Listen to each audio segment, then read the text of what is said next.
আসসালামু আলাইকুম। অনেক কষ্টের পর বাটারফ্লাই কেকটা বানাতে পারলাম। উফ, অনেক কষ্ট হয়েছে, প্রায় 2 ঘন্টা ভরে এই বাটারফ্লাই থিম কেকটা বানালাম। তো কার কার পছন্দ হয়েছে কমেন্টে জানাবেন কেমন হয়েছে বাটারফ্লাই কেকটা।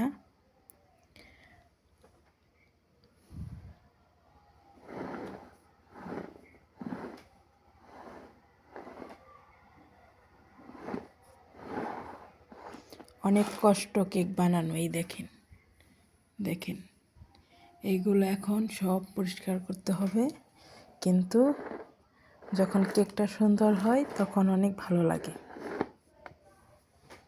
এখন আমি এটাকে ফ্রিজ করব, ফ্রিজিং হয়ে গেলে তারপর খাবো।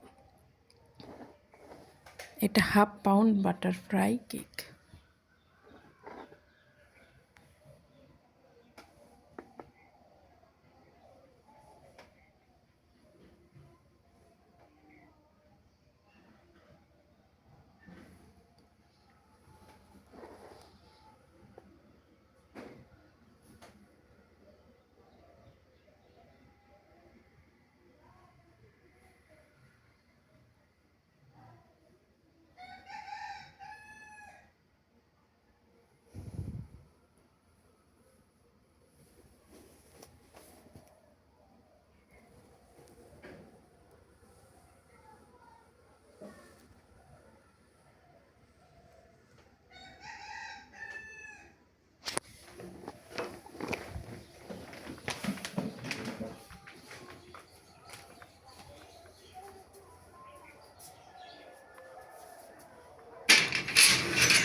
মাশাআল্লাহ বলবেন সবাই, কেকটা অনেক সুন্দর হয়েছে।